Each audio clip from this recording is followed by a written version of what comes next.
Bueno, pues ya estamos listos para empezar este pequeño webinar, Enseñar Online, un modelo disruptivo.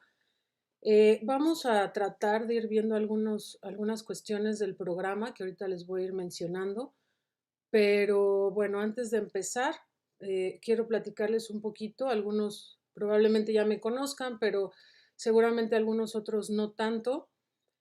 Yo estudié la carrera de biología. Por azares del destino después descubrí que, a pesar de que la biología es algo que me gusta muchísimo, también algo que me apasiona mucho es la cuestión de la docencia. Entonces, después hice una maestría con una doble titulación en España y en el Instituto Politécnico Nacional. En esta maestría la hice en Administración y Gestión de las Instituciones de Educación Superior.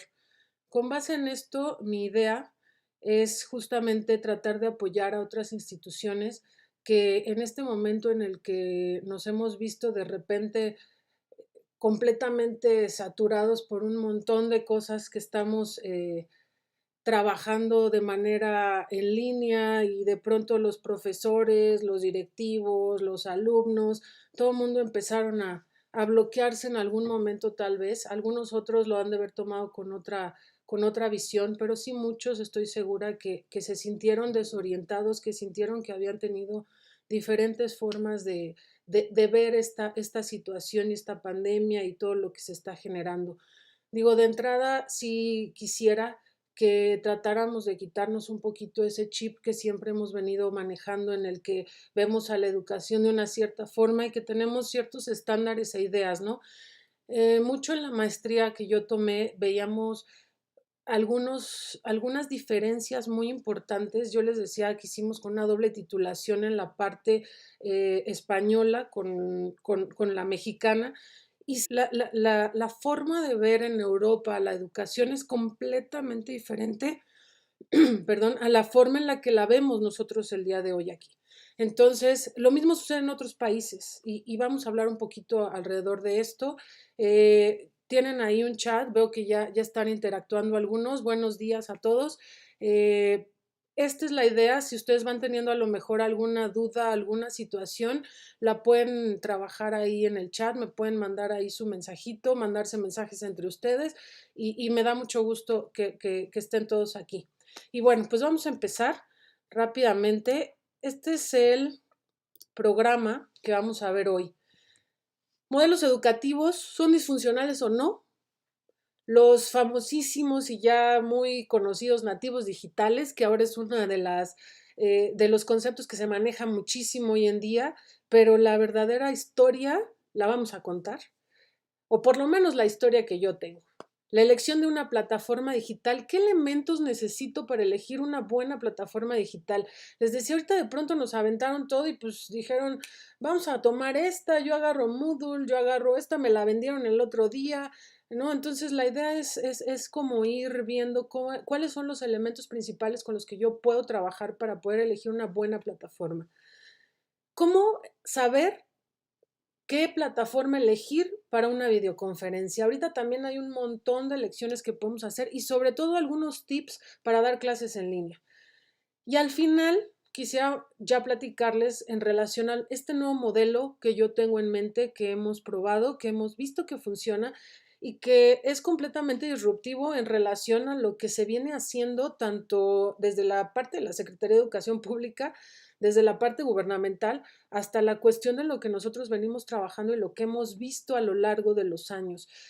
Nosotros tenemos una consultoría también para instituciones de tanto para educación básica como para educación superior y educación media, y la experiencia nos ha dado un poquito de ideas en relación a esto.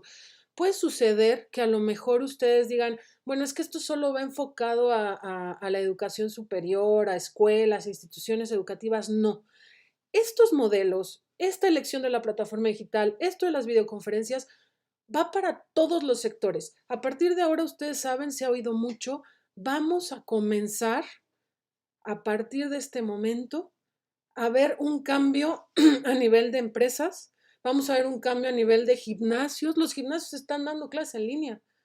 Es decir, ya ahora tenemos que visualizar nuestro futuro como lo habían proyectado muchos expertos, pero que de pronto tuvimos que adecuarlo de un momento a otro. Y es en línea. Entonces, bueno, vamos a empezar con la parte de los modelos funcionales o disfuncionales. Perdón. Los modelos educativos se han ido transformando, ¿no? Tenemos los 3 modelos básicos, no nos vamos a meter mucho en esto porque esto es una cuestión de teoría pedagógica que no tiene mucho sentido en este momento para lo que queremos proyectar. La parte de los modelos educativos tradicionales, los modernos y los posmodernos. Estamos en los posmodernos, no nos vamos a meter, les digo, en lo tradicional, el memorístico, lo cognitivo, etcétera, ¿no? Después vino una era en donde dijeron, no, ahora vamos a hacer el constructivismo, era la panacea y todo el mundo decía, vamos a construir el conocimiento y empezamos a escuchar el aprendizaje significativo y demás. De ahí que nuestro gobierno en el sexenio pasado hicieron una reforma educativa en donde los ejes principales son justo los que les menciono aquí. Un planteamiento curricular muy específico, la escuela como el centro del sistema educativo, formación y desarrollo docente, es decir, nos enfocamos más a tratar, y fue cuando metieron esto de los viernes de consejo, inclusión y equidad. Ya empezamos este tema que la verdad es que en países europeos, tanto en la cuestión empresarial como en otro tipo de sectores, la inclusión y la equidad y se había dejado de lado. Entonces esta parte sí es algo que podremos retomar y que es bastante interesante y que además nos va a servir mucho. Hay por ahí un ejemplo suizo que les voy a mencionar ahorita. Y la parte de la gobernanza del sistema educativo, en donde decíamos ahora la escuela se transforma en una comunidad de aprendizaje y en teoría los administrativos van a tener menos cargas, porque entonces supuestamente dejamos de lado todos estos formatitos de la planeación y el formatito de no sé qué y el formatito de no sé qué otra cosa, y entonces teníamos un montón de formatos que llenar y la parte administrativa y directiva estaba sobresaturada y en teoría nos iban a quitar esa carga. ¿Para qué? Para poder dedicarnos al 100% a educar a los alumnos. Y entonces también tratar de darle su lugar al docente y decir, docentes preparados, docentes a los que se les va a evaluar, docentes centrados en el aprendizaje de los estudiantes porque ya no tienen tanto que hacer. Desafortunadamente esto, como ustedes, muchos de ustedes que tal vez trabajen en el área, saben perfectamente que esto no es así. Aún así, sí es importante que revisemos cómo es que nosotros podemos darle una estructura diferente a este modelo educativo posmoderno, que para mi gusto sigue siendo un modelo educativo completamente disfuncional, en el que muchas de estas premisas no se han cumplido y donde en muchos, por mucho, tenemos una brecha enorme entre algunos países. Y esto lo podemos ver desde esta forma. ¿Cuáles son los mejores modelos del mundo? En el World Economic Forum se hizo un informe sobre competencia global. Se midieron los 12 pilares de la competitividad. Se manejaba la parte macroeconómica, la infraestructura, la salud, la educación primaria y la eficiencia en el mercado de trabajo, que para mi gusto esa es la parte en la que nos debemos de enfocar. Por eso les decía, no podemos desligar la parte educativa de la parte organizacional, de la parte empresarial y sobre todo no podemos deslindar un negocio de otro. Al contrario, nosotros tenemos que empezar a ver este tipo de modelos que puedan ser replicados en cualquier nivel y en cualquier sector. ¿Qué hacen estos modelos del mundo que sean los mejores? Les pongo aquí algunas de las banderas que son icónicas que definieron en el World Economic Forum y podemos ver países como Japón, ¿no? Japón que ha hecho mucho énfasis. ¿Por qué es uno de los mejores modelos? Porque ha hecho mucho énfasis en la tecnología desde hace muchos años. Porque esto que nosotros venimos haciendo, esto del flip learning, de manejar videoconferencias y demás, ellos ya lo tenían estandarizado. Y además es un plan estandarizado para todo el país. Y ellos lo que buscan es cerrar esta brecha educativa que nosotros en México tenemos muy marcada, en donde muchos no tienen acceso ni siquiera a una computadora, mucho menos a Internet y que ha sido muy criticado y que cómo le podemos hacer para cerrar esta brecha, ¿no? Japón la tiene muy clara. Tenemos también países como Estonia, ¿no? Estonia tienen un proyecto que a mí me parece fabuloso porque desde la secundaria les dicen que tienen que especializarse en un área, desde la secundaria. Mientras nosotros en prepa estamos haciendo exámenes para ver a qué se puede dedicar el chico, en Estonia ellos desde la secundaria ya se van dirigiendo. ¿Por qué? Porque llevan una preparación obviamente desde más pequeños para identificar cuáles son esos puntos, esos elementos que caracterizan al individuo como persona, como individuo, no en grupos de 100, de 80, sino a cada una de esas personas para ver sus características e irlos especializando. Y entonces tenemos programas en educación superior que son completamente especializados. Tenemos también a Holanda y a los Países Bajos, que también, no sé si hayan escuchado, pero Steve Jobs fue quien hizo el programa para Holanda. El programa educativo holandés y de algunos de los Países Bajos fue realizado por Steve Jobs y la idea es justamente pensar, así como él pensaba disruptivamente, sobre una nueva era, la colaboración, la independencia del estudiante mediante las tecnologías de la información y de la comunicación. Pero él se basa mucho en un aprendizaje autónomo, en donde el docente sea solamente una guía y ellos tengan todo un cúmulo de cuestiones tecnológicas, multimedia, interactivas, lúdicas particularmente, que les permitan ir teniendo como otras ideas con respecto a cómo se maneja la educación. El docente literal está como una guía para ayudarlos en el proceso. Me hace recordar un poquito al modelo Montessori, pero a nivel tecnológico y obviamente mucho más estructurado. Aunque no estoy diciendo que el modelo Montessori sea malo, pero sí son diferentes tipos de cosas, pero sí es un poquito, el alumno aprende solo, ¿no? Es el modelo un poco de Steve Jobs.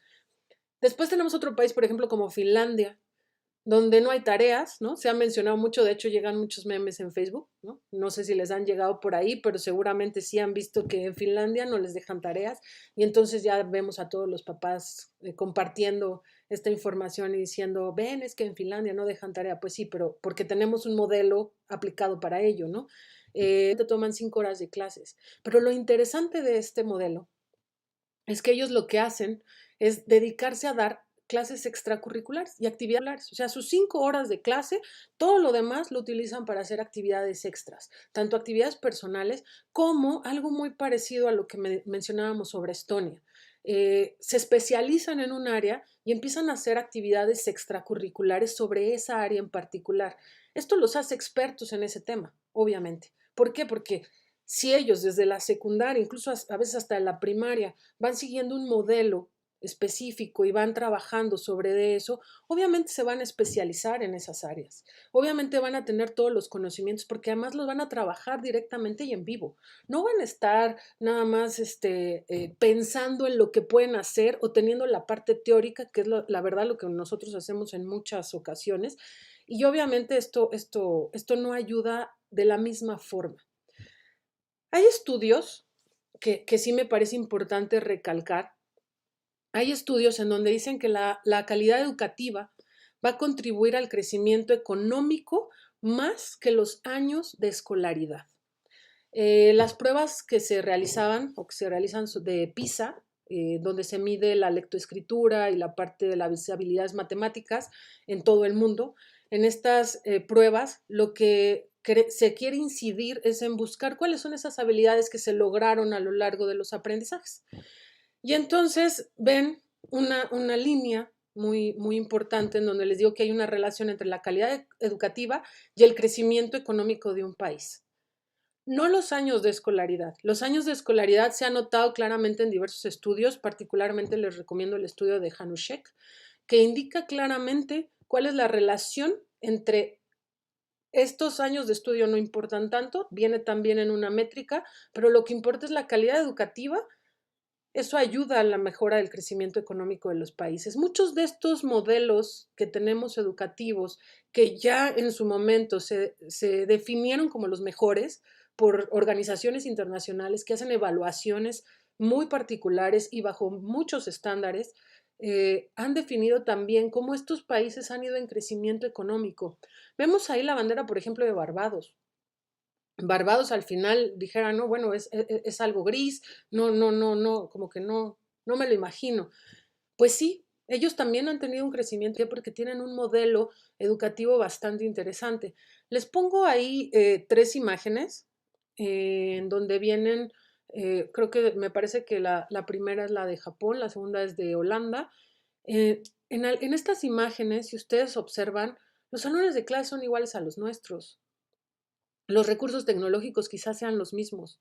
No tienen, como nos imaginaríamos, ¿no? La casa de Bill Gates o de Steve Jobs, ¿no? Que entras y todo es electrónico y hay pizarrones por todos lados. No, no es necesario. Nosotros podemos hacer con lo que tenemos y bajo lo que tenemos algo completamente diferente que pueda cambiar por completo toda el esquema educativo que estamos manejando. Entonces, eso es lo que buscamos, eso es lo que queremos, eso es a donde queremos llegar.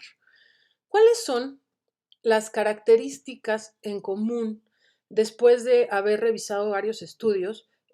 Nosotros hemos encontrado que las características que comparten estos grandes modelos y mejores modelos que al final nos van a ayudar a tener un mejor crecimiento como país son estas.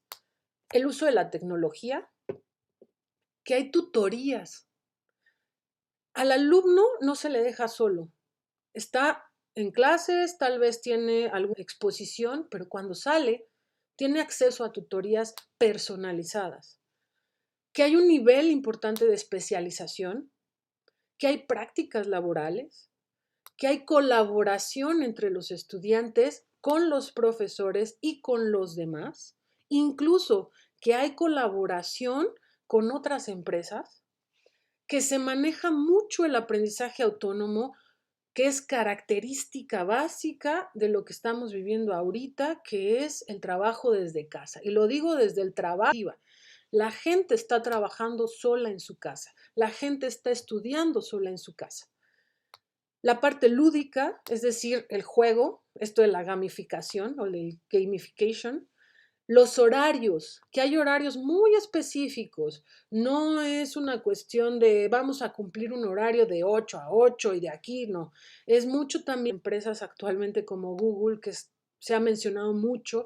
Google lo que hace es trabajar por proyecto, trabajar por resultados. Lo mismo deberíamos de replicar en las escuelas y en los centros de capacitación. Y no me refiero a un patio grande, me refiero a un espacio en donde el alumno tenga la oportunidad de hacer una actividad que le gusta, porque está comprobado y hay estadísticas de que muchos de los mejores y los mayores emprendimientos que se han logrado en la actualidad son gracias a los espacios recreativos y a esos hobbies que los alumnos tienen. A veces no es lo que estudiaron, a veces es ese hobby. Y créanme, lo sé por experiencia personal, porque uno es la parte tecnológica. Nunca estudié computación, nunca estudié absolutamente nada en relación con computadoras. Sin embargo, uno de mis hobbies es eso y gracias a eso puedo estar el día de hoy aquí dando este webinar.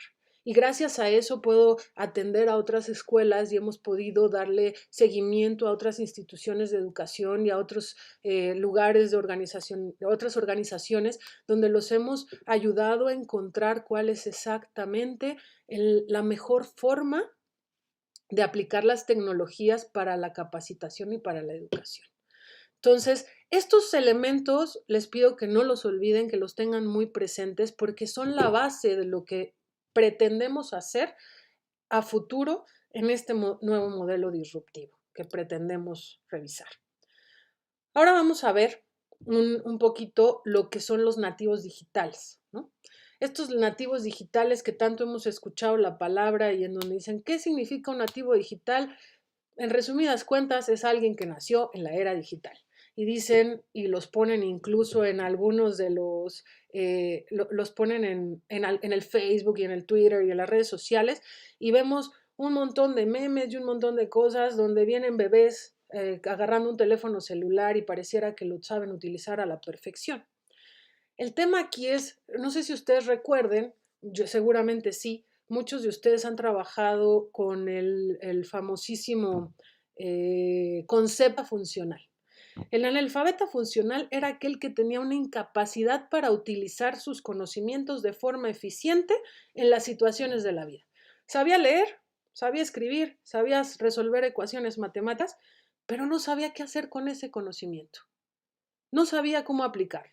Llegaba inmediatamente a un trabajo y ya no sabía qué hacer con ello. Esos eran los analfabetas funcionales. Bueno, pues nosotros tenemos a nativos digitales que saben utilizar un teléfono, que saben jugar con él, pero que no saben qué hacer después con esa información, que tal vez sepan cómo manejar o cómo prender un celular, una computadora, un proyector, cómo conectar la televisión, pero después no saben qué hacer con esas conexiones, después no saben qué hacer con esas situaciones. Entonces, aquí es donde viene una parte muy importante. Yo los llamaría los nuevos analfabetas funcionales digitales. México ocupa la posición 92 de acuerdo a la OCDE, con 4.87 puntos en utilización de la tecnología en general, pero muy aplicado sobre todo a la parte de educación y capacitación. Entonces, si ustedes se dan cuenta, la posición 92 es casi la media de la tabla de los países de la OCDE. No estamos en una posición pues que nos dé ventaja sobre otros países. Somos la posición 7 entre Latinoamérica, en los países latinoamericanos.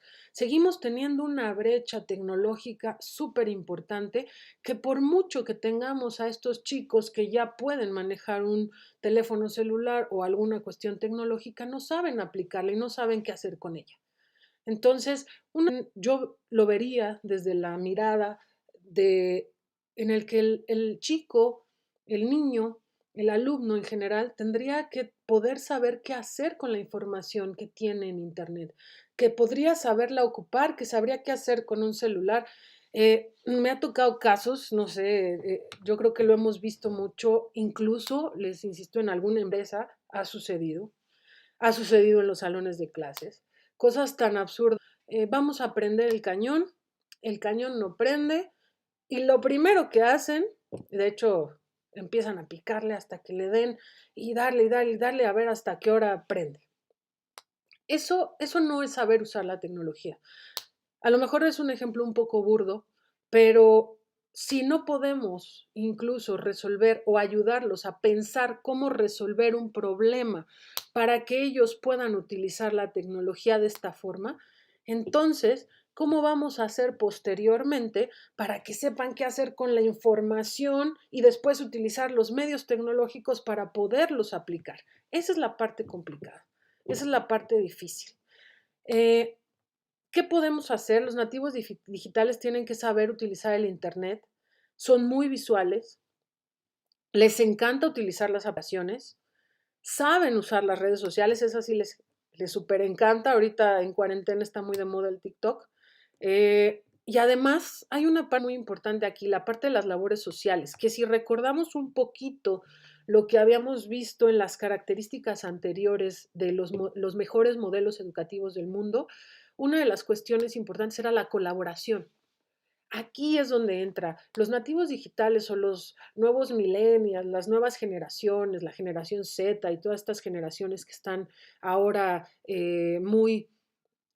como muy platicadas, están muy orientadas a la ayuda al prójimo, a la labor social, a cómo puedo colaborar, pero esa parte no saben cómo ocuparla. La tienen innata porque es parte de la generación, pero no saben qué hacer con ella, que es lo mismo que sucede con la parte tecnológica. No sabemos qué hacer con la tecnología.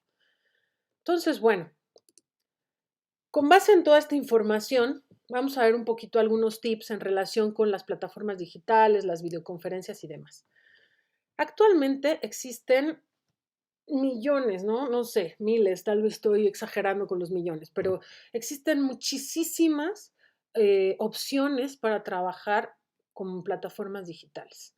Aquí les pongo algunas que son de las más conocidas, de las más famosas. Algunas son gratuitas, otras son de pago.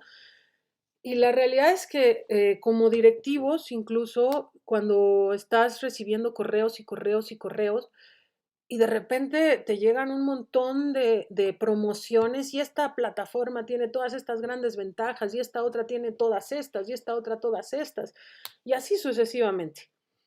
Total que, ¿cómo elijo la plataforma adecuada? ¿Cómo sé cuál es la plataforma que se adecúe a mis necesidades? Estas plataformas funcionan perfectamente bien, tanto para el trabajo colaborativo escolar, como les decía, como puede ser para una capacitación o como puede ser para una organización. So, estas plataformas y esta parte educativa nos va a servir para cualquiera de estas opciones. Entonces, bueno, ¿cuáles son las características que nosotros proponemos para elegir una plataforma? Las características que nosotros tenemos que revisar de manera muy, muy importante son estas. Que tenga soporte. Hay muchas plataformas que no tienen personal de soporte para poderle dar soporte a esa plataforma. Y por mucho personal que tengan ustedes, no van a poder darle el soporte. ¿Por qué? Porque al final el servidor, al final la parte tecnológica más importante está en otro lado. Entonces, necesitan ver que haya un buen soporte técnico y que ese soporte técnico se mantenga durante mucho tiempo. Personalización. Hay muchas plataformas que tienen una estructura básica que es muy cuadrada. Pareciera que tienen muchas formas de cómo hacer las cosas, pero la realidad es que no es así. Hay una plataforma en particular, bueno, hay varias plataformas, pero hay algunas que tienen incluso plantillas y dices, ah, wow, tiene muchísimas plantillas, voy a poder hacer muchas cosas con esto y lo voy a poder personalizar. Pero al final no, porque a lo mejor los tiempos en los que se realiza cada actividad ya están marcados o porque no te deja subir audios en M4A o porque no te deja subir archivos PDFs porque no sé, ¿no? Existen un chorro de cosas que tenemos que revisar. ¿Qué tipo de educación vamos a dar nosotros? ¿Qué tipo de capacitación vamos a proporcionar para que entonces lo podamos personalizar de la manera adecuada? Entonces sí hay que revisar la parte de la personalización. Adaptabilidad. ¿Qué tan adapta esta plataforma para que yo posteriormente pueda hacer otras cosas? A lo mejor, digo, por ejemplo, en el caso de nosotros tenemos un, tenemos nosotros muy definido a lo mejor un área, ¿no? Nosotros somos una institución educativa y como institución educativa damos cursos y damos clases y tenemos licenciaturas y bachilleratos y maestrías. Sí, pero también nosotros tenemos un área, porque tenemos que diversificarnos. Tenemos un área de consultorías, tenemos un área de capacitación, tenemos un área de formación completamente diferente al esquema tradicional de la parte de educativa normal. Entonces, todas las organizaciones deben de contar con este tipo de recursos para poderse adaptar y con la misma plataforma podemos hacer una cosa que la otra. Entonces, es necesario adaptar esa plataforma a nuestras necesidades particulares. Para ello, es importante conocer qué es lo que queremos hacer. Ahorita vamos a ver al final un poquito ya toda esta parte ya integrada y tal vez le vamos a encontrar un poco más de sentido a todo lo que hemos ido viendo. Los elementos de comunicación, súper importante. Los elementos de comunicación es algo que tenemos que revisar sí o sí en una plataforma. ¿Por qué? Porque es la forma en la que vamos a poder tener contacto con los demás. No sé si a ustedes les ha pasado, pero de pronto, seguramente sí, digo a todos, si una plataforma no tiene la manera de comunicarse con los alumnos más que a través de un chat, ya valimos. Ya no hay manera de darle continuidad a un proyecto. Necesitamos tener la opción en la plataforma de poder hacerlo a través de un foro, a través de un chat, a través de un wiki, a través de cualquier otra modalidad, incluso que tenga su propia, la misma plataforma que podamos escalarle un programa de videoconferencias. Es decir, nosotros tenemos que tener oportunidades ahora a través de WhatsApp. El WhatsApp ha sido un boom en esta cuestión tecnológica para la cuestión de comunicación. Entonces, todo esto tenemos que revisarlo. Tenemos que revisar que sea compatible con redes sociales. ¿Por qué? Y que la podamos modificar y que podamos integrar las redes sociales, porque como les comentaba, una de las cosas, de las características principales de los nativos digitales es que están muy metidos, que están muy integrados con la cuestión de las redes sociales y de la colaboración. Entonces, forzosamente tenemos que integrar nuestra plataforma con la parte de redes sociales. La privacidad. Hay plataformas de código abierto que no tienen ningún tipo de filtro y entonces el robo de información está por todos lados. Y dicen de pronto, híjole, ¿por qué me hackearon mi tarjeta si no la he dado en ningún lugar? Bueno, sí, pero tenías la información en tu computadora y seguramente en algún momento, a lo mejor a través de la misma plataforma, están teniendo problemas de privacidad. Esto es algo importante. Las estadísticas. Hay plataformas que nos ayudan a ver cuáles son las estadísticas muy puntuales de nuestros integrantes. ¿Cómo es esto? Bueno, ¿qué estadísticas puedo revisar? Puedo revisar estadísticas de cuántas personas se conectaron, cuánto tiempo duraron conectadas, qué tanto tiempo duraron en cada curso conectadas. Y esto es súper importante para hacer una evaluación final sobre lo que estamos haciendo nosotros como profesores o capacitadores. ¿Por qué? Porque si a mí me dices, voy a trabajar en una estadística para saber cómo es lo que están haciendo los estudiantes, puedo ver en qué curso se metieron más, entonces puedo saber cuál de los profesores está trabajando mucho, puedo saber tal vez quién está enganchando mejor a los estudiantes, puedo saber cuál de mis colaboradores está haciendo un mejor engagement con todos los estudiantes. Esto es súper importante. También hay estadísticas que nos dan cuánto tiempo estuvieron conectados los alumnos. Entonces yo puedo saber si realmente se conectan nada más como para cumplir y apurarnos y órale, ya vámonos, o puedo saber si se conectan y se quedan conectados. Si se quedan conectados es porque algo estamos haciendo bien, porque con algo los estamos enganchando. Entonces eso también nos puede ayudar. Es decir, esta parte de las estadísticas es súper importante para poder después evaluar nuestro trabajo. El costo es algo que tenemos que ver también, obviamente, y más en estos momentos. La mayoría de las organizaciones sabemos que están en una crisis muy complicada y esta parte del costo es algo que tenemos que revisar. Algunas de las plataformas te cobran por alumno, nosotros cuando revisamos o cuando orientamos a otras instituciones, yo suelo decirles, pensar primero cuáles son tus objetivos organizacionales, cuáles son tus objetivos financieros y en base a eso entonces sí revisar cuál es el costo que tú puedes implementar para poder revisar esta mejor plataforma a nivel de costo, ¿no? De si es costeable o no. Y les pongo 3 en amarillo que me parecen las importantes. No porque las demás no lo sean, tenemos que revisarlo, pero sí revisar todos esos puntos de pronto puede ser abrumador y a lo mejor quito en esta parte, ¿no? ¿Cuántos usuarios puedo llegar a tener? Y si los puedo escalar. La sencillez de la plataforma. Hay plataformas súper bonitas que se ven padrísimas, que tienen fotos, que tienen colores, que te permiten meter plantillas y hacer un montón de cosas padrísimas y se ve muy bonito, pero la realidad es que está súper comprobado y lo hemos visto en la práctica en millones de veces, es cuando nosotros tenemos algo más sencillo, entonces es más fácil que podamos tener mejores resultados. Mientras más sencillo, mejores resultados vamos a tener. Eso siempre es un hecho. Mientras más sencillo, mejores resultados.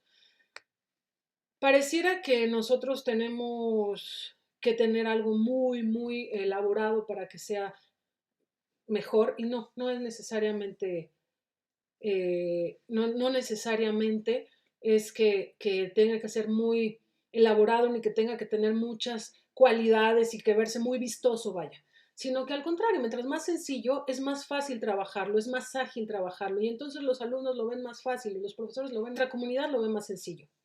Y la tercera cualidad que les comento es la escalabilidad. Lo que comentábamos hace un rato, un poco parecido a la adaptabilidad.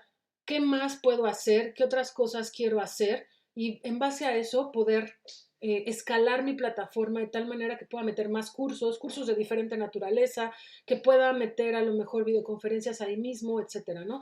Y además que pueda entregar mi plataforma con todos estos puntos.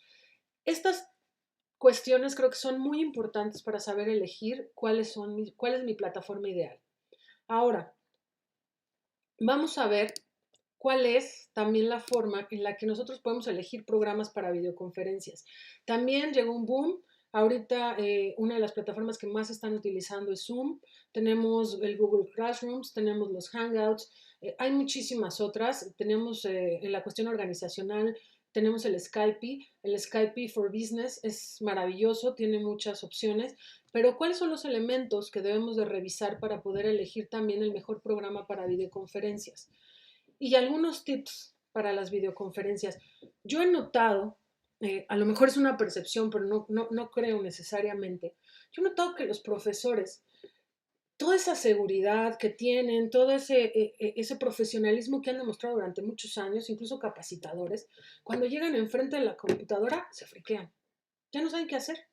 Llega un momento en que la computadora te te impone más que un grupo de personas.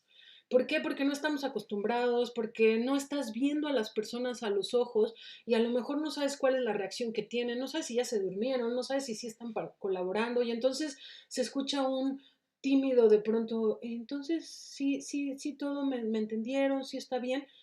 Yo he visto que profesores con mucho garbo, con muchas posibilidades y muchas habilidades en la comunicación, se han visto demeritados en este sentido. Es importante que cuando estamos entrando a una nueva era, algo tecnológico completamente diferente, pues hagamos las cosas de manera diferente. Entonces, es como volver a empezar un poco de cero y es otra vez a volver a preparar a lo mejor mi guión, volver a revisar qué es lo que voy a decir, volver a programarlo. ¿Por qué? Porque las cosas ya son diferentes y porque ahora es importante que planifiquemos de manera diferente.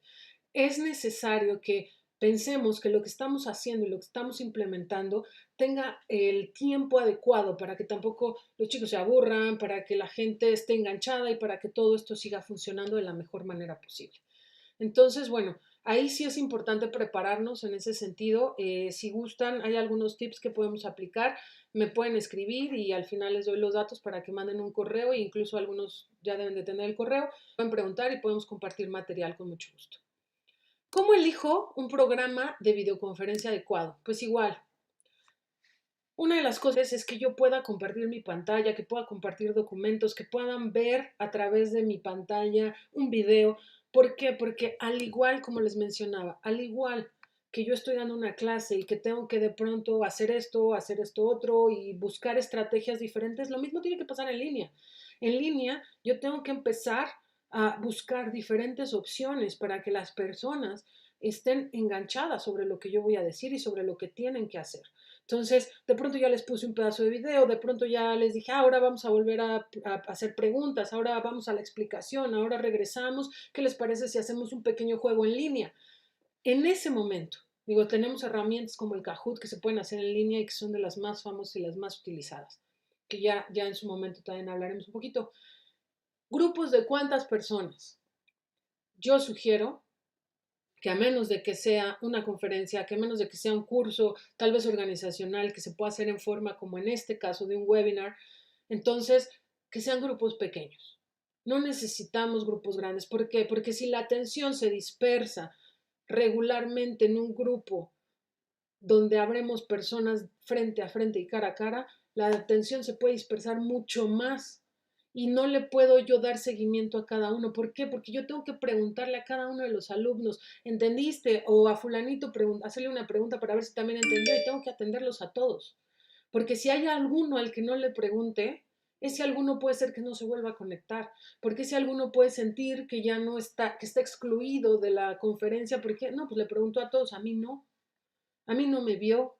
Aunque ustedes no lo crean, es una cuestión súper importante. Es una cuestión en donde nosotros tenemos que hacer mucho énfasis, dar, como volvemos a los modelos primeros que vimos y a sus características, dar tutorías y educación personalizada. Eso es súper importante. Igual, al igual que la plataforma, que sea accesible, que nosotros, que cualquiera pueda tener esto. Hay muchos programas que no funcionan en sistemas operativos como el iOS y hay otros que funcionan solamente para Windows y hay otros que no.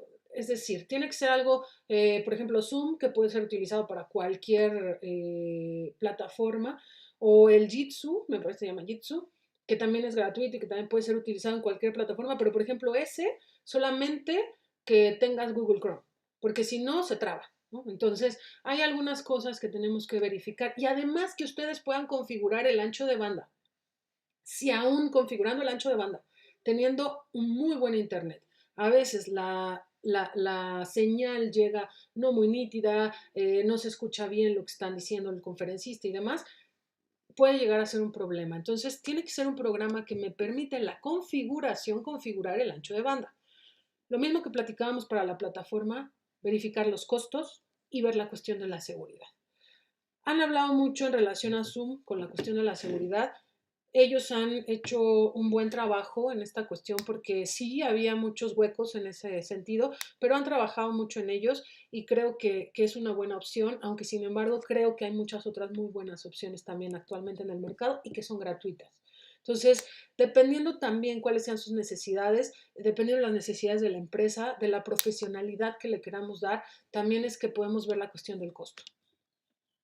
Y bueno, vamos a ver, ahora sí, hemos visto de manera general, poco a poco, hemos ido viendo cuáles son los mejores modelos, cuáles son las plataformas, tanto para videoconferencias como la mejor plataforma en línea que podemos utilizar, cómo elegirla y demás, ¿no?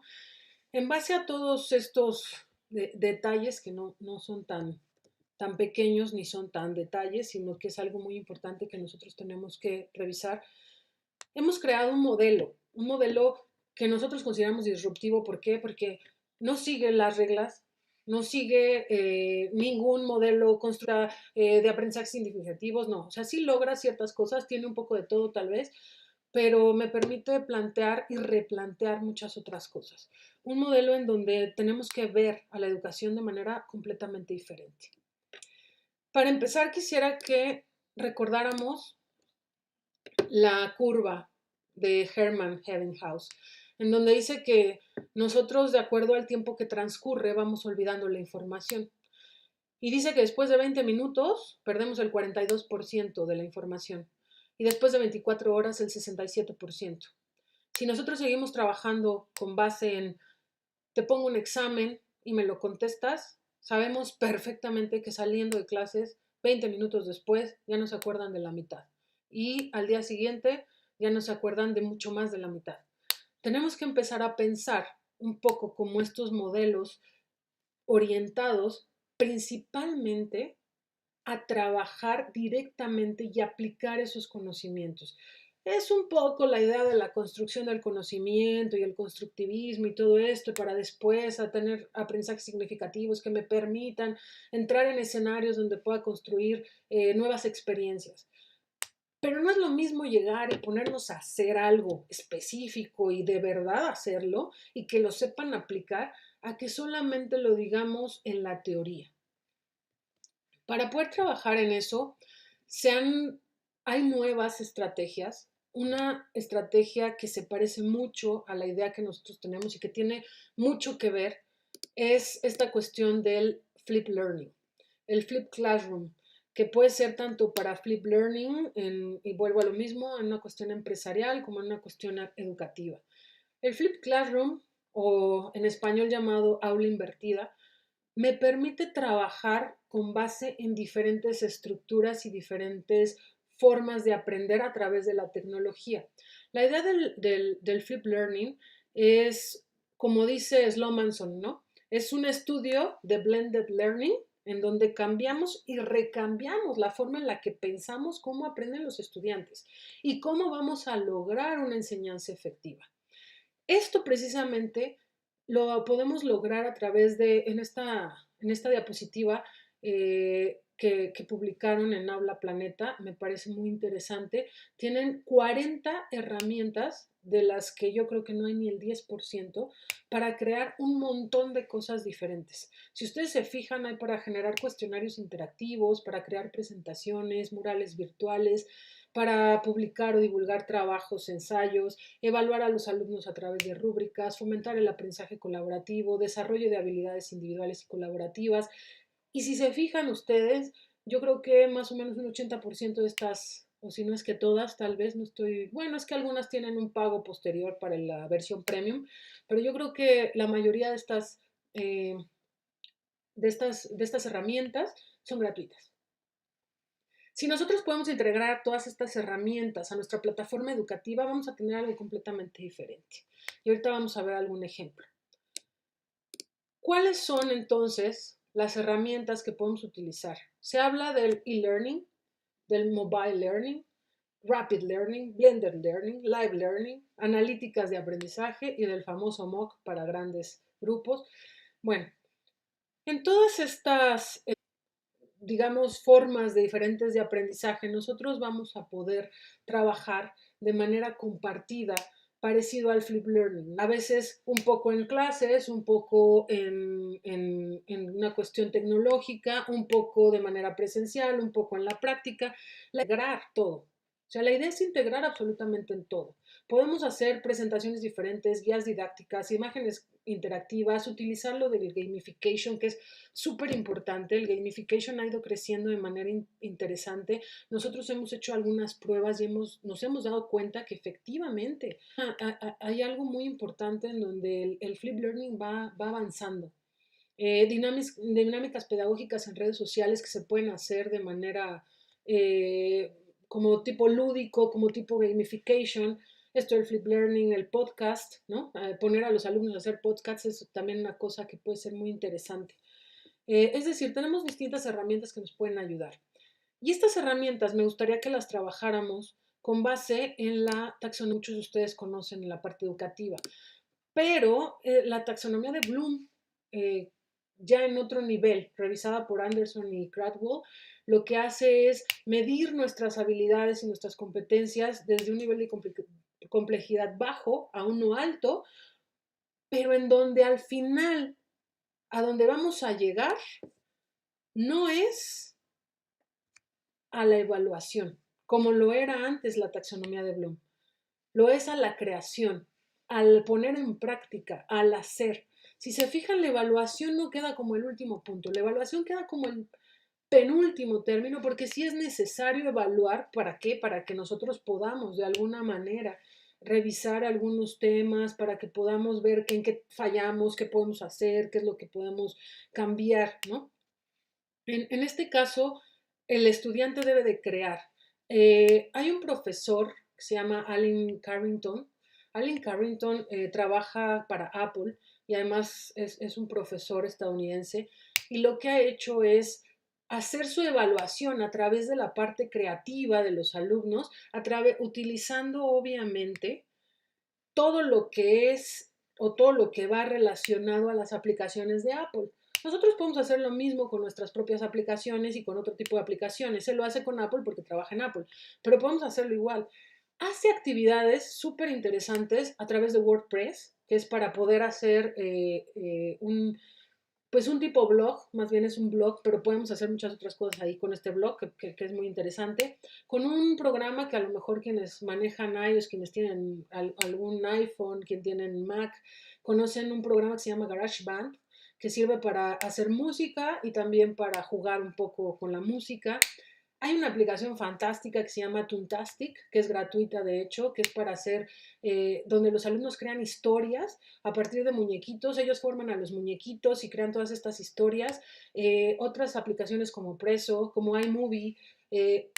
Sin embargo, todas estas aplicaciones que les menciono, que al final pertenecen a Apple, nosotros podemos aplicarlas con otro tipo de aplicaciones que también hay, no necesariamente para Apple, ¿no? Que son universales, que hay para Windows y para iOS, o que hay para cualquier otro tipo de sistema operativo.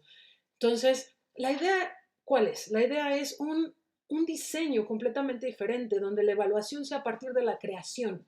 Lo que yo creo y lo que yo aplico es lo que yo evalúo. Yo no evalúo a través de un examen, yo no evalúo a través de un cuestionario, yo no evalúo a través de un examen oral, yo evalúo a través de una creación en línea, una creación tecnológica, que a lo mejor se haga una presentación presencial, pero que al final sea una creación de blended learning, ¿no? Presencial, tecnológico. Y además que integre todos los aprendizajes anteriores. Y ahorita vamos a poner un ejemplo más un poquito más claros al respecto, ¿no? Eh, ¿Cómo nosotros podemos entonces hacer un trabajo disruptivo? ¿Cómo nosotros podemos volver a plantearnos con respecto a este modelo? Voy a ponerles un ejemplo lo más claro y lo más sencillo posible en dos ámbitos, ¿no? Vamos a trabajar primero, por ejemplo, con el ámbito un niño de primaria. Un niño en primaria, ahorita la mayoría están haciendo lo mismo. Tienen su plataforma virtual en las escuelas y entonces les ponen un video y el niño ve el video y después resuelve una actividad, y entonces ya que resolvió su actividad lo ponen a repetirlo varias veces para que lo recuerde, y ya después de que lo recordó le ponen un cuestionario para ver si sí se acuerda de lo que recordó. Ya lo evaluaron, el sistema lo evaluó directamente y ya, ahí se acabó todo. ¿Qué pasaría si le ponemos el video, si le ponemos actividades, si le ponemos un juego, si le ponemos un podcast, si le ponemos otra actividad y después eso lo va llevando a integrar todo lo que está aprendiendo para presentar un proyecto en Toontastic, en donde si lo que vieron fueron los tipos de triángulos, ahora lo que tenga que hacer es hacer un video en Toontastic con muñequitos, con colores y con más que le llamen la atención al niño para que aplique todo lo que aprendió. Ahora, ¿qué puedes hacer con ese conocimiento de los triángulos? Pregúntale a un niño de primaria, ¿qué puedes hacer con el conocimiento de los triángulos? Tal vez de primera intención te diga, pues no tengo idea, pero si tú lo pones a pensar y le das las herramientas para que él lo analice y lo proyecte, puede ser un proyecto interesante. Habrá un niño que nos diga, porque así ha sucedido, un niño que de pronto diga, bueno, es que con esto de los triángulos yo puedo crear un edificio. ¿Por qué? Porque si hago esto y veo los ángulos, y es que y crea un edificio. ¿Qué pasa si yo a ese mismo niño le digo, crea algo con los triángulos, algo, lo que tú quieras? Habrá un niño que seguramente haga un edificio en Minecraft, que es un juego de video para niños, que les encanta, donde con bloques crean cosas. Habrá otro niño que a lo mejor decida hacer un video porque sus habilidades natas son las de estar en las redes sociales y de hacer videos y hacer TikToks y demás. A lo mejor hace un video explicando los tipos de triángulos y para eso tiene que ser muy creativo y ya hay una forma diferente y mi evaluación no va a ser una evaluación, va a ser una evaluación continua, sí, porque vamos a ver cómo fue trabajando el alumno durante todo este proceso y al final me va a entregar un producto, pero un producto aplicable a la realidad, un producto que me dice claramente cuáles son esos elementos que aprendió sin necesidad de preguntárselos. Y eso sí no se le va a olvidar. Eso no lo va a olvidar. ¿Por qué? Porque es algo que está aplicando, que aprendió él con base en lo que está haciendo. Ahora, si eso todavía lo llevo después a integrarlo con otros conocimientos que puedo ir, y que puedo ir realizando, que puedo ir integrando, a lo mejor ya no solo los triángulos, porque luego vimos ángulos, luego vimos cuadrados, luego vimos rombos. Entonces, integro todo este conocimiento y entonces me va a entregar otro proyecto, a lo mejor en iMovie, a lo mejor utilizando un blog de WordPress, o a lo mejor me van a hacer un podcast entre 2 o 3 estudiantes que lo pueden hacer incluso en línea en el mismo momento. Es decir, podemos hacer en el número de proyectos. Lo mismo sucede a nivel bachillerato, lo mismo sucede a nivel educación superior y lo mismo sucede en una organización. ¿Por qué? Porque los adultos también necesitamos aprender jugando, porque los adultos también necesitamos actividades lúdicas que nos ayuden a entender qué estamos haciendo. ¿Cuántas veces no estamos en una junta de la empresa y no sabemos para qué fue eso? ¿Cuántas veces no sabemos cuáles son los objetivos organizacionales? ¿Cuántas veces no sabemos hacia dónde va la empresa? Lo mismo sucede con la escuela. La escuela tiene que ser muy clara sobre a dónde va, cómo va hacia allá y qué es lo que debemos hacer. Entonces, es muy importante que nosotros mantengamos una comunicación muy cercana con nuestros profesores y los profesores con los alumnos y que les transmitan hacia dónde queremos llegar y por qué queremos llegar ahí. Un ejemplo en el inferior o superior podría ser a lo mejor que hicieran una investigación y sobre esa investigación les damos documentos y entonces les mandan un video y de ese video les mandan un podcast, les mandan un wiki y ellos crean un glosario a través de la plataforma de Moodle que entre todos pueden crear un glosario. Total, que podemos irlo haciendo de manera paulatina, irlo creando de manera paulatina, pero al final el entregable no va a ser un portafolio de evidencias, no va a ser el clásico, pues vamos a ponerles que hagan este examen y que lo expongan y que manden la exposición por correo o que la manden a la plataforma y ya, porque ya están utilizando la tecnología, creo que ya aplicaron los conocimientos. No, ¿qué pasa si los mandamos a una empresa? Porque se supone que tenemos que tener esta parte también muy integrada. Lo mandamos a una empresa que aplique todo eso y que nos entregue a lo mejor un video de todo lo que aplicó en la empresa, cómo lo aplicó, cómo funcionó. ¿Qué hacen las empresas regularmente? Las empresas regularmente lo que hacen es hacer una evaluación en general de todo. Una evaluación y las empresas actualmente están se escucha mucho el término de KPIs, ¿no? Los KPIs, el Key Performance Instruments. Todas las áreas se miden a través de los famosos KPIs, pero los KPIs son iguales que nuestros objetivos como docentes o como capacitadores. Si yo quiero evaluar, necesito tener un objetivo muy claro, necesito tener un indicador que me ayude a hacer esa medición y tener una meta de aprendizaje al final. Es mucho más fácil tener como indicador una pregunta escrita para que el alumno me conteste. Pero no es tan fácil tener un indicador para medir un video promocional de un alumno para ver si verdaderamente aprendió cómo debe aplicar la publicidad. Esa es la cuestión. Yo creo que nos ha dado miedo un poco entrar y romper el esquema de la parte de la evaluación. La evaluación debe ser a través de ciertos indicadores que me ayuden a entender cuáles son esas metas de aprendizaje a las que yo quiero llegar. Si yo llego a una conferencia, si yo llego a dar un curso a una empresa, lo primero que tengo es, ¿cuál es el objetivo? ¿Qué quieres lograr con esto? Lo mismo sucede cada vez que yo llego al salón de clases. ¿Cuál es el objetivo del día de hoy? ¿Cuál es el objetivo de lo que van a aprender hoy? ¿Qué es lo que quiero que apliquen hoy? O no, hoy quiero nada más que aprendan este concepto porque lo vamos a aplicar hasta mañana o porque lo vamos a aplicar hasta dentro de las próximas 20 sesiones. Pero cada una de para eso sirven las planeaciones. No las planeaciones que nos mandan o que nos piden en la Secretaría de Educación Pública, que son nada más para rellenar. Queremos planeaciones que nos ayuden a romper esquemas, a romper la forma en la que estamos viendo la educación, a romper la manera en la que estamos trabajando. ¿Por qué? Porque lo que necesitamos es justamente trabajar con los alumnos de cierta forma, que ellos puedan, de alguna manera, tener todas las herramientas para aplicar ese conocimiento. Hay muchas estrategias. Desafortunadamente, en el tiempo que nosotros tenemos ahorita en este webinar, es muy difícil que podamos trabajarlo.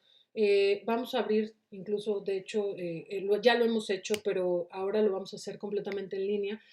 Vamos a abrir un curso que profundiza en todas estas partes y donde vamos viendo punto por punto, donde vamos conociendo plataformas educativas, donde vamos conociendo todas las herramientas. Hay exámenes incluso que se pueden realizar, por ejemplo, en Kahoot, que les comentaba, y algunos de ustedes ya lo conocen y quienes han trabajado en la institución también saben cuál es el Kahoot. Algunas otras escuelas también lo utilizan mucho. El Kahoot te permite hacer un examen divertido, no monótono, de aplicación, donde puedes utilizar un montón de herramientas, tiempos, imágenes, incluso videos.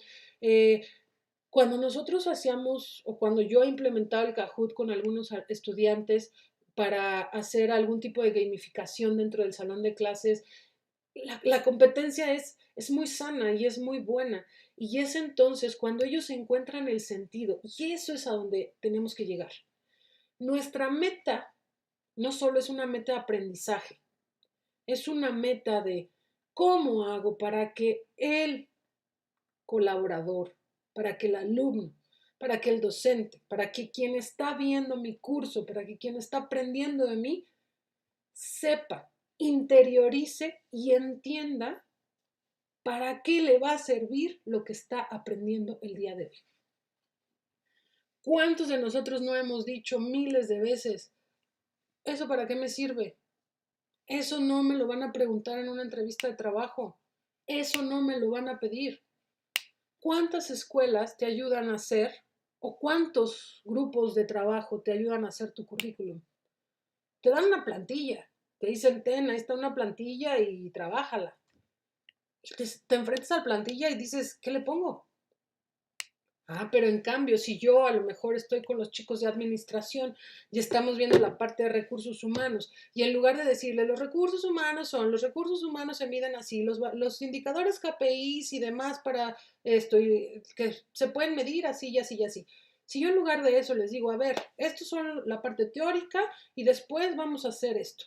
¿Qué les parece si ahora ustedes ven un video, después ustedes hacen un blog y en base a ese blog nosotros afianzamos el conocimiento a través de un Kahoot con preguntas y después a través de otra herramienta como puede ser algún juego, el GarageBand o cualquier otro juego en donde nosotros podamos implementar algunas estrategias y después de todo eso, de que ya vimos que el conocimiento está reforzado, entonces en ese momento le decimos, ahora vamos a hacer un currículum. pero además lo vas a llevar a una empresa y en esa empresa te vamos a ayudar porque tenemos un convenio con ellos y te vamos a ayudar para que ellos te den sus impresiones con respecto a tu currículum. ¿Cómo tienes que ir vestido? ¿Qué tienes que poner? ¿Cómo tienes que saludar al entrevistador? Son cosas que no te enseñan y sales a la calle y no sabes qué hacer. No sabes cómo llegar con esa persona, no sabes cómo pedir un trabajo, no sabes cómo hacer un currículum, no sabes cuáles son las plataformas que te permiten generar currículums.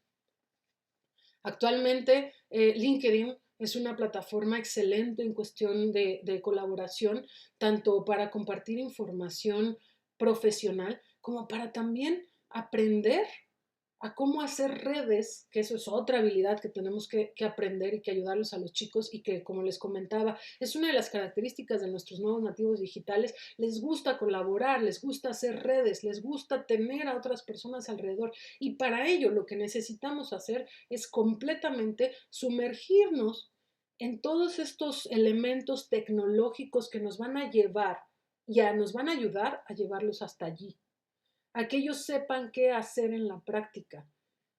Yo sé que a lo mejor en matemáticas un algoritmo, no van a llegar a una empresa y les van a preguntar, a ver, ¿cuál es el resultado de este algoritmo? Aunque te hacen también exámenes de, claro está. Pero independientemente de eso, no te van a preguntar en la entrevista de trabajo con el próximo, con tu director, el que podría ser tu próximo director, no te va a preguntar cuáles son estos elementos, ¿no? De los algoritmos. No te va a preguntar, ¿qué es un algoritmo? Pero sí te va a preguntar cómo haces tú la resolución de un problema. Y ese problema a lo mejor se puede resolver a través de un algoritmo. Eso sí lo va a hacer. Y entonces, si tú no tienes el conocimiento afianzado, tienes el conocimiento del algoritmo, pero no sabes qué hacer con él, y al momento de que llegas a la entrevista no sabes cómo resolver el problema. Oye, pero sí sé usar los algoritmos, sí, pero entonces no hay una relación. Por eso es que es tan importante también empezar a meter muchos casos prácticos para que esta evaluación no sea una evaluación. La evaluación, reitero, debe de ser la parte de la creatividad. ¿Qué es lo que creamos? ¿Cómo vamos a evaluar? A través de crear y a través de varios elementos que podemos o que nos puedan ayudar a esta creación. Y bueno, de manera general, es un poco, esto es un poquito lo que de manera muy pues no muy específica porque los tiempos no nos dan, pero esto es lo que nos puede ayudar a entender y a dar un poquito de tips sobre cómo podemos nosotros trabajar en línea. Hay algo muy claro y esto tenemos que entenderlo así. A partir de este momento, y se ha escuchado mucho, pero tal vez no se ha entendido tan claramente, pero a partir de este momento las cosas van a cambiar radicalmente para los negocios, para las escuelas y para todos, y nos vamos a tener que transformar. Hace poco en una entrevista que le hicieron y dio también un curso, un CEO muy importante en un curso que estoy tomando, le preguntaba precisamente un maestro, le dice, bueno, y si yo quiero emprender un nuevo negocio y quiero poner una escuela y capacitaciones y tal, pero es que la SEP no me permite, se lo dijo claramente, pues no le hagas caso o pon tu negocio de manera independiente. Si ustedes se fijan, ha cambiado radicalmente. Los alumnos, ¿por qué no quieren estudiar? No es que no quieran necesariamente estudiar, es que la forma en la que están estudiando ha cambiado completamente. Ahora ellos quieren cursos pequeños para especializarse. Por eso estos modelos de Islandia, por estos modelos de Holanda, donde la especialización es lo más importante. ¿Por qué? Porque nuestros nativos digitales, nuestras nuevas generaciones van buscando especialización. Es cierto que hay carreras que es imposible que hagan esto, por ejemplo, medicina o tal vez algunos tipos de ingenierías. Sin embargo, es súper importante que trabajemos de manera específica sobre la especialización de nuestros estudiantes desde corta edad. Que los profesores se sienten en estas tutorías personalizadas a ver la personalidad del alumno, no solo a ver el clásico cómo aprenden los alumnos, ¿no? Eso ya ya tiene muchos años, ya creo que tiene 20 años que estamos recibiendo el mismo tema en todos los cursos de profesores y de capacitadores. Hay que ver cuál es el tipo de aprendizaje, que si es auditivo, que si es... Sí, sí, es verdad, hay que verlo, pero ya tenemos que pasar de ese discurso y ya tenemos que romper hacia otro lado. Y tenemos que mirar, ¿por qué creen que las carreras actuales en línea, por qué las carreras ahora ya son de 2 años? ¿Por qué las carreras son sabatinas? ¿Por qué los alumnos no quieren? No es que no quieran estudiar, es que necesitan estudiar de manera diferente. ¿Cuál es el problema? El problema es que estamos creando carreras en México de 2 años con los mismos contenidos, con la misma forma de enseñar, y entonces los alumnos saben sin saber absolutamente nada. ¿Qué pasa si nosotros creamos estas mismas carreras de 2 años en línea, pero con un modelo completamente diferente, que cuando salga el alumno sea un especialista? Es lo que hacen los MBAs. Los MBAs, la mayoría son a nivel internacional muy reconocidos y salen con una especialización, y el MBA a veces dura un año, año y medio, a lo mucho 2 años. ¿Por qué no podemos hacer lo mismo en México? Para eso necesitamos cambiar y romper estructuras y pensar diferente y ir más adelante en pensamiento y demás, porque nuestras organizaciones a partir de ahora van a cambiar, porque ahora la mayoría de las instituciones, de las organizaciones ya están pensando en el trabajo a través de home office. Muchos han visto, le tenían miedo y lo tuvieron que hacer, porque lo tuvimos que hacer todos. Pero ahora que lo han probado, se han dado cuenta que reduce gastos, que reduce tiempos, que hay efectividad, que se puede dar seguimiento a los trabajadores. Ahora, todo esto nosotros tenemos que hacerlo bajo un esquema organizacional muy importante. Algo que yo les recomiendo a todos, sea que tengas tu empresa, que trabajes en una empresa, que tengas una institución, que te dediques a la capacitación, que seas un freelance, como sea. La recomendación es: ¿cuál es mi esquema y mi nivel de estructura? Ver muy bien los objetivos hacia donde yo quiero llegar. ¿Para qué? Para que después los pueda plantear en cada uno de mis cursos.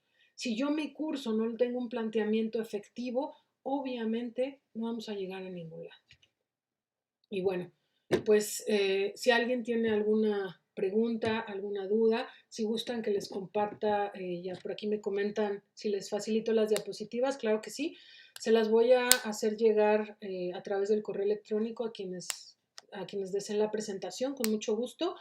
Y bueno, ahí están algunas de mis redes por si alguno quiere hacer comunicación y que podamos compartir documentos, información, estudios, etcétera.